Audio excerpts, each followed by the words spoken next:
Praise lord. దేవునికి మహిమ కలుగును గాక. మీకు అందరికీ యేసుక్రీస్తు అతి శ్రేష్టమైన నామమును బట్టి ఈ సమయంలో, ఈ ఉదయకాల సమయంలో మీకు శుభవందనాలు తెలియజేస్తున్నాను. ఈరోజు వాక్య భాగం నుండి కొన్ని మాటలు మనము ధ్యానం చేసుకుందాము. మరి కీర్తనలో 2వ అధ్యాయం 8వ వచనాన్ని చదువుకుందాం. కీర్తనలో 2వ అధ్యాయం 8వ వచనం చదువుకుందాం.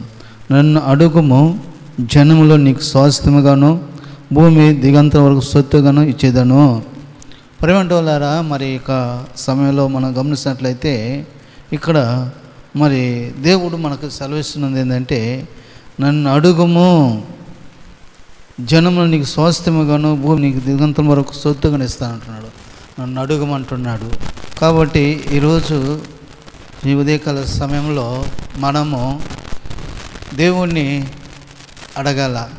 నన్ను అడుగుమని దేవుడు అంటున్నాడు. దేవుడిని అడగమన్నప్పుడు మనము ఏ సందేహం లేకుండా, ఏ అనుమానం లేకుండా, ఏ ఇబ్బంది లేకుండా మనము దేవుణ్ణి అడిగినప్పుడు దేవుడు మనకు సమస్తం ఆయన దయచేయగలుగుతాడు. ధారాళంగా ఆయన దయచేయగలుగుతాడు. కాబట్టి ఇక్కడ దేవుడు అంటున్నాడు, నన్ను అడుగుమంటున్నాడు. నన్ను అడుగుమంటున్నాడు. అడిగినప్పుడు దేవుడు ధారాళంగా దేవుడు సహాయం చేస్తాడు. ఇప్పుడు మనము మన అవసరాలు ఉంటాయి, మన ఇబ్బందులు ఉంటాయి, మన అక్కర్లు ఉంటాయి. ప్రతి ఒక్కరు కూడా ఏదో అక్కర, ఏదో సమస్య, ఏదో ఒక ఇబ్బంది అనేది మనుషుల్లో అందరూ కూడా ఉంటుంది. కాబట్టి ఇక్కడ మరి నన్ను అడుగుమో అంటున్నాడు, అడుగుమంటున్నాడు. అడిగితే మరి దేవుడు ధారాళంగా ఇస్తా అంటున్నాడు. కాబట్టి మనం ఏం చేస్తామంటే, మనకు ఇస్తానన్న దేవుడిని మనం అడగలేము, దేవుని దగ్గర రాలేము, దేవుని వైపు మనం చూడలేము. కానీ మనకు ఉన్నట్టు వాళ్ళని, తల్లిదండ్రులైనా సరే, వాళ్ళని పీడిస్తూ ఉంటారు. ఇస్తావా చస్తావా, ఇకపోతే నేను నిన్ను చంపేస్తాను అన్నట్టుగా, లేకపోతే నేను ఇంటిలో నుండి వెళ్ళిపోతాను, నేను అడిగింది నాకు ఇవ్వాలా, డబ్బా, ఇల్లా, మరి ఏదైతే నేను అడుగుతున్నానో దాన్ని నాకు ఇవ్వాలా అని చెప్పేసి కూర్చుంటారు. చాలామంది కూర్చుంటారు. నన్ను అడగమంటున్నాడు. కాబట్టి తల్లిదండ్రులు వారిని పీడిస్తూ ఉంటారు. చాలామంది చూడండి, చాలామంది తాగుబోతులు ఉంటారు, తిరుగుబోతులు ఉంటారు. మరి వ్యసనాల కోసం ఎన్నో ఖర్చులు పెట్టుకుంటూ ఎన్నో రకాలంగా తిరుగుతూ ఉంటారు. ఏ పని చేయకుండా, ఏ సంపాదించకుండా వాళ్ళు ఇష్టానుసారంగా తిరుగుతూ ఉంటారు. వాళ్ళు ఏం చేస్తారంటే, తల్లి దగ్గరికి వచ్చో తండ్రి దగ్గరికి వచ్చో ఏం చేస్తారంటే, నాకి అని చెప్పేసి అడుగుతూ ఉంటారు. వాళ్ళ దగ్గర ఉంటే ఇస్తారు, వాళ్ళ దగ్గర లేకపోతే ఏం చేస్తారు? ఈకపోతే ముసలోళ్ళని, వయసు వాళ్ళని కొట్టడమో, లేకుంటే తిట్టడమో, లేకుంటే చంపేయడమో, ఆస్తుల కోసమో, డబ్బు కోసం ఇలాగే జరుగుతూ ఉంటాయి. కాబట్టి మనం గమనించినట్లయితే తల్లిదండ్రులు అడగడము, తల్లిదండ్రులు పీడించడము ఇలాగ చేస్తూ ఉంటారు. లేకుంటే భర్తను పీడించడమో, లేకుంటే భార్యను పీడించడమో, ఏది డబ్బు కోసమో, వస్తువుల కోసమో ఇలాగా, లేకుంటే స్నేహితులను, బంధువుల్ని అడుగుతూ ఉంటారు. చాలామంది బిచ్చగాళ్ళ మాదిరి రోడ్లలో అడుగుతూ ఉంటారు, చూస్తూ ఉంటాం మనం. అన్నీ ఉంటాయి, కానీ చేసుకునే దానికి ఏగుతు లేకుండా చాలామంది ఏం చేస్తారంటే ఇలా తయారవుతారు. అయితే దేవుడు అంటున్నాడు, ఇక్కడ దేవుడు అంటున్నాడు, నన్ను అడుగుము, జనములు నీకు స్వాస్థ్యముగాను భూమి దినంతం వరకు సొత్తుగాను నీకు ఇస్తాను అంటున్నాడు. దేవుడుని మనం అడిగినప్పుడు దేవుడు మనకు ఇస్తాడు, ధారాళంగా ఇస్తాడు. మనకు అవసరాలు ఏమున్నాయో వాటిని దేవుడు మనకు ఇస్తాడు. బైబిల్లో మనం చూసినప్పుడు దేవుడిని అడిగి అనేకమైన దీవెనలు పొందినట్టు వారు, అనేకమైన ఇబ్బందులు పొందుకున్నట్టు వారు, కష్టాల్లో కూడా వాళ్ళ బాధలు తీర్చుకున్నట్టు వాళ్ళు కూడా చాలామంది చూస్తాను. చూడండి, అన్న అనండి ఒక ఉంది బైబిల్లో. మొదటి సమూయేలు గ్రంథం చదివినట్లయితే, మొదటి అధ్యాయంలో మొదటి కొన్ని వచనాలు చదివినట్లయితే, ఆమె సంతానం లేదు, ఆమె పెనిమిటి ఉన్నాడు, కానీ ఆమెకు సంతానము లేదు. చాలా బాధ పెడతా ఉంది, చాలా బాధపడతా ఉన్నారు ఇద్దరు. మరి అలాంటప్పుడు ఆమె మరి ఇంకా భర్త దగ్గరికి పోతే భర్తను అడిగితే ఏం ప్రయోజనము, లేకుంటే బంధువులు అడిగితే ఏం ప్రయోజనం అని చెప్పి ఆమె ఏం చేసిందంటే దేవుని సన్నిధికి పోయి దేవుని సన్నిధిలో అడగడం మొదలుపెట్టింది. దేవా, నాకు మరి మగపిల్లవాడిని ఇస్తే నేను వాని మీద తల మీద మంగళకత్తి రానికుండా క్షౌరం చేయించకుండా వానికి మరి బ్రతిదినములన్నీ నీ సన్నిధిలోనే వాడిని విడిచిపెడతాను, నీ కొరకే పెంచుతాను, నిన్నే కనపరిచినట్లుగా చేస్తా అని చెప్పి అక్కడ ఆమె దేవుని దగ్గర ఒడంబడిక చేసుకున్నది. అడిగింది, దేవుడిని అడిగినప్పుడు మరి ఆమె కోరుకున్నట్టే, ఆమె అడిగినట్టే శ్రేష్టమైన కుమారుడిని దేవుడు ఆమెకి ఇచ్చాడు. ఆయన పేరు సమూయేలు. సమూయేలును దేవుడు శ్రేష్టమైన వాడిని ఇచ్చాడు కాబట్టి ఆ శ్రేష్టమైన జీవితంలో ఆమె ఎంతో సంతోషించింది.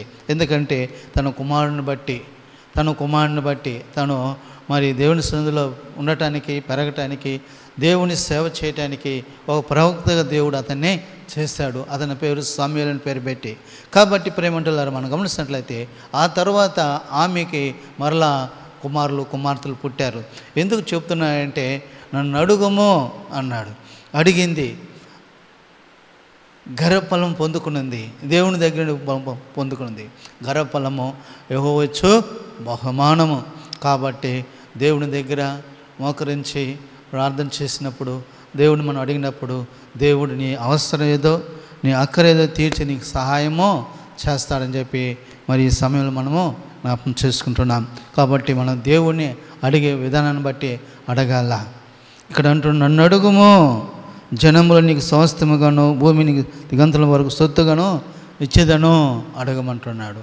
అడిగినప్పుడు దేవుడు మనకు అవసరాలన్నీ కూడా తీర్చి మనకు సహాయమో చేస్తాడని చెప్పి ఈ ఉదయకాల సమయంలో మనం జ్ఞాపకం చేసుకుంటున్నాం.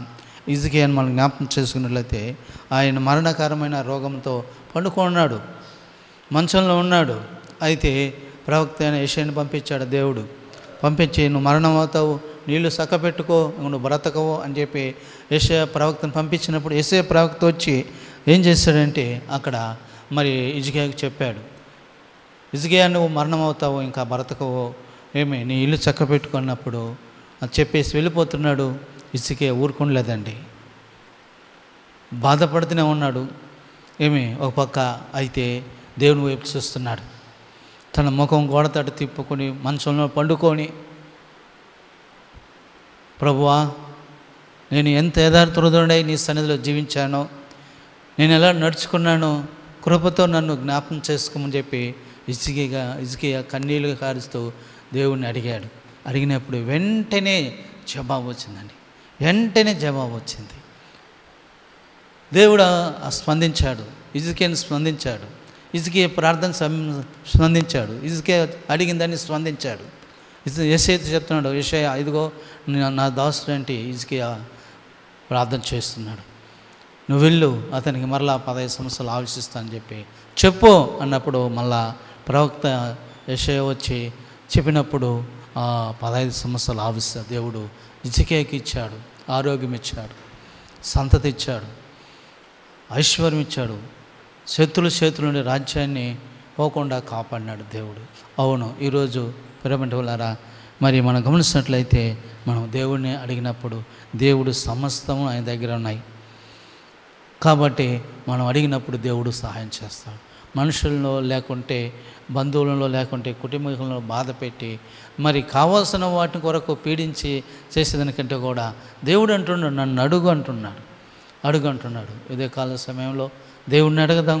దేవుడు చక్కటి ఈవులను, చక్కటి వాటిని మనకు దయచేసినట్లుగా, మన అవసరాలన్నీ దేవుడు తీర్చినట్లుగా ఆయన దేవుడు సహాయం చేస్తాడు.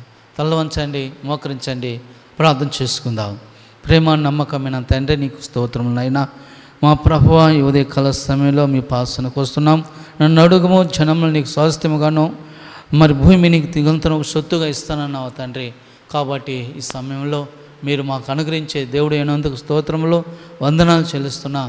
అడుగుచున్నాం, మా అవసరాలు, మా అక్కర్లన్నీ తీర్చి, మా ఇబ్బందులు తీర్చి, మా సమస్యలు తీర్చి సహాయం చేయండి. ఎవరు ఏ కష్టంలో, ఏ నష్టంలో, ఏ ఇబ్బందుల్లో, ఏ సమస్యల్లో ఉన్నారో అలాంటి వారికి సహాయం చేయమని ఈ ఉదయకాల సమయంలో ప్రార్థిస్తున్నాను. సహాయం చేయండి. గర్భఫలం లేని వారికినైనా గర్భఫలం దయచేయండి. ఆర్థిక ఇబ్బందులు అంటే వారికి ఆర్థిక ఇబ్బందులు తీర్చండి. అనారోగ్యం పరిస్థితులు అంటే వారికి ఆరోగ్యం దయచేయండి. సహాయం చేయండి ప్రభువా. తండ్రి, ఇంకా నాయన కుటుంబంలో మరి ఎంతోమంది బిడ్డలు మనస్తాపంలో ఉన్నారో, సమాధానం లేకున్నారో, భార్యాభర్తల మధ్యలో భర్తలను కోల్పోయినట్టు వారు, తండ్రిని కోల్పోయినట్టు, తల్లిని కోల్పోయినట్టు వారు ఎంతోమంది ఉన్నారు నాయన. అలాంటి వారికి సహాయం చేయండి ప్రభువా. కనికరించి సహాయం చేయమని మహిమ తెచ్చుకుంటారని ఇంతవరకు నడిపించేందుకు వందనాలు చెల్లిస్తూ యేసయ్య నామమున స్తుతించి ప్రార్థిస్తున్నాం తండ్రి. ఆమేన్.